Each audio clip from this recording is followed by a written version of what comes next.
Hi guys, this is Omer from MMOHut.com. I'm the first impression gameplay video for Ryzom, a 3D sci-fi-ish fantasy MMORPG published by Winchgate.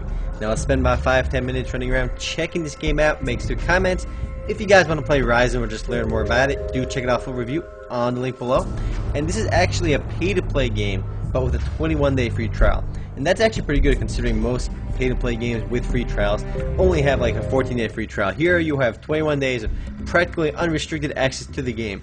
So I'm making my character right now. There's a Phryos, Metis, Triker, and the Zorre, which are the game's 4 playable races. I believe each race has their own alignments in-game, so picking a certain race actually does matter. I am going to go with the midgets over here, the Trikers. And let's click next over here, our gender. Male or female? Alright, I could have sworn. This is female, that's male. Alright, I'm gonna go with male. They look kind of funny with their hats, with their hairstyle, so whatever. I'm gonna choose my body options now. I can choose my height, and you can kind of play with these a lot. I'm gonna make it thin with jacked arms and jacked legs, and make it small. I'm not gonna spend too much time in here. Whoa, awesome hair, really weird hair. We'll go with the pro goggles, and I'm gonna click actions. You can play with these. Specialization, fight. What else? Magic. Forge, and craft. They're the 4 specializations you can choose early on, and they basically just set your character's archetype at the beginning. But they don't mean too much because you can change these at any time. And I'm going to just go with fight for now, which is the warrior class, it looks like, because there's an axe on it. And let's click finish. And the game's... Oh, I'm going to start an arrow pasta. Let's go click OK. WSAD movement for the win. Who would use the arrow keys? I mean, seriously. My name will be remote tag, if I can get it. There we go. And the game's skill system is actually probably the most original aspect to Ryzom, and that's because there's no traditional leveling system, and instead you work on certain skills, and you kind of build your character the way you want on what skills you use. And it's actually surprisingly in-depth. And what you saw at the beginning where I was choosing my class, there are no classes in the game traditionally. You can choose an archetype at the beginning and the game will kind of help you form that archetype, but you can kind of change things around whenever you want and learn whatever new skills you want. So it's raining right now, and we are welcome to Atius. And Atius is the game's world. It's an organic planet, gigantic planet, blah blah blah. We move with WSAD because I just set that as a control. You can see in the distance we got some lightning going on. So the sky looks kind of funny. There's a fire over there. More lightning in the distance. Let's go talk to this guy over here because we started right next to him. I imagine I gotta talk to him. Right click and hello, I just arrived here. He looks at me and we talk over here. What is your name, by the way? I'm not gonna read the dialogue, but clicking next, next, next. And it looks like a new indicator appeared on my radar at the top right, and it tells me where to go. So I just grabbed that quest. It was kind of weird that I had no quest notification on that guy's head. Most games put a question mark or an exclamation mark over their heads, but over here that does not seem to be the case. But we got scrolls on our minimap that kind of display available quests and NPCs to talk to. I've come here to begin my training. Alright, I want to be a combat. Weird names for classes, but they're not actually classes though. Ready to fight? Yeah, I'm ready to fight. The background music seems pretty non-existent. Let's see what else we got. I have to go over here now. We can move right towards them. Gameplay seems pretty fluid. You can move it. You can zoom in with the mouse wheel. You can actually zoom out quite a bit. Let's see how far you can zoom out. Whoa, that is really far. I'm going to zoom in now while I run towards the PC. Right over here. You can go only up the first person view. All right, let's talk to. Can I go? Can I go in her booth? No, well, the game won't let me go in her booth. I gotta talk to her from outside her booth. Alright, let's talk to this guy. Hunters and Prey level 1. Let's go click accept. So I have a quest to do right now, and I do have to kill stuff finally. Let's go outside town and kill stuff. Now, the game's graphics are nothing too special. Fighting with a weapon, alright, I can figure it out. We right click on them or something. I can't fit through here? Come on. I should be able to fit through there. I should be able to crawl underneath here too. But I have to go around now, because this method of going around here sucks. But the game's graphics are obviously not too great. No, they're not terrible either. And the game actually mixes fantasy and sci-fi settings. I mean, I saw a few buildings that look mechanical. So the game isn't entirely fantasy themed. It is some sci-fi components to it. My interface is all over the place right now. I have 200 HP, 200 stab, 200 stamina, 200 focus. Let's go kill these suckling Yubos. Let's go attack them. The game's graphics, like I said, are not too great, but they're not bad either. The game was originally released back in 2004, making it now 6 years old. It's been pay to play since it first came out, and it's still pay to play. I just killed that guy. My fight skill is 2 out of 20. My fight skill is now level 2. So as I fight, I'm gaining points in fighting skill. I think we click V, no, B, K. K brings up keys. Yeah, I think it was B. If we click B, we can see our fight stats. I am 2 out of 20 right now. And the more I use it, the more it'll level up. And instead of, traditional levels, you level up on what skills you use.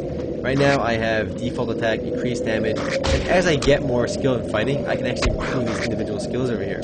Upgrades over here can improve these as well to increase my various different stats. The game's progression system itself is actually really unique. It actually takes a lot of time to get used to. I know a decent amount about Ryzom because I had a friend rave to me about it, and apparently this game is really in-depth with the skill system because even though you expand these melee fighting, you can see a lot of skills and talents to learn in the game. That doesn't even touch the surface. You can actually create your own skills in Ryzom, making almost room for unlimited skills in the game because players can make their own skills based on certain attributes they find in the game. Like you'll find certain ranges and certain types of skills. You can kind of mix and match, create your own skills too. Obviously, you can't create anything too overpowered because the game kind of keeps everything in check. Because if a skill is too powerful, you won't have enough points to actually make that skill. But still, I mean, there's actually a finite amount of skills you can create, but there's still an enormous amount of variety. I don't think any other game really takes the same approach that Ryzom does on the whole skill creating system. Though I'm not sure you'll be able to really experience any of that early on, only because you're not going to know what the heck to do. And on that point, Ryzom doesn't do exactly a great job of kind of getting you into the game. Right now, I'm just killing some suckling Yubos that glow after they die. Let's go loot this guy. He is carrying his own skin and his Yubo nail. Take off. And I mean, the game could have done a lot more to kind of ease you into it. Right now, I'm just doing one random quest. But with a game that's this in depth, I mean, there's so much more going on over here than you can actually see. You actually have to kind of play with the game a lot to figure out what's going on and to know where to go next. And it doesn't really do a good job at that. And there's really no excuse for that because I mean, even older MMORPGs should be able to update and do that. I remember Dark Age of Camelot, and when you log into the game now, you have a very nice voiceover tutorial that explains much of the basics of the game, with voiceovers, in a short tutorial area. I don't feel that Ryzom is doing that, but I'm going to kill some more suckling Yubos. Let's kill these guys over here. I think the rain kind of eased down. It was still a little bit heavier earlier. You got butterflies flying around. Another thing I should mention, though, the actual world in Ryzom is supposed to be very interactive, and it actually changes. It's very dynamic. Most games, you're a pretty static world. Occasionally, you'll see rain. Here you have migrant animals that literally go to different places, and the animals actually interact with each other based on what kind of animals they are. The carnivores will eat certain animals in the game, while herbivores will eat plants. And there are little details in the game that really add up to create a really vibrant atmosphere. So let's zoom in and attack this suckling Yubo. This guy looks awesome. The first-person camera looks pretty terrible, though. Well, I mean, kind of realistic too, but my character's like stretching his arms and just moving them apart from each other right away. This guy just ran away from me. He saw me killing his buddy. He's like, yo, I'm getting out of here. Let's loot this guy over here. We got more random nonsense. This is a pretty old game, so I wouldn't be too surprised if too many people aren't into it. So the game announced, I think, recently that their code for the game went open source. So you'd imagine when they did that, the game would be free to play, but nope, it is still pay to play. But it's still cool that they're embracing the open source community. And I think that might even be a transition to free to play in the future. Let's see what else I got over here. Identity. There's a lot of attributes over here in stats. Wow, there's a lot going on over here. The game has PvP as well, though it's not the game's main emphasis. You can actually go to certain areas in the game to PvP with each other, align yourself with one of the many factions in the game world, many tribes and races in the game world, that is, and fight each other after you flag yourself. And there are rewards for PvPing as well, but it's not a main focus of the game. My inventory over here, we can see what I'm carrying. And there's, of course, I can't carry too many items, otherwise I won't be able to move. My map, bring that up over here. This is the beginning area. The game's world is actually pretty large. It'll take you a long time to get from point A to point B. Let's go kill more suckling Yubos over here. And another really cool thing is, the game doesn't really limit you on how many skills you can actually learn. I actually turn my light on. I don't even know how. But while I keep fighting this guy, you can see my attack at the top over here. Bring up my skills again. You can actually learn every skill in the game. There's actually no limits on what skills you can and cannot learn. And you really have almost infinite room to grow. Technically, you can learn every possible skill in the game, but just as you can do the same thing in Darkfall Online, another pay-to-play MMORPG, that would actually take forever. So it's not really practical to do that, and instead you're better off focusing on one or two things on each character, on your characters. Otherwise, it'd be really silly. But the fact that you can actually do all that gives you a lot of room to keep playing, especially if you're an addict to Ryzom Online. There's no ceiling to the game almost. You can do everything in the game.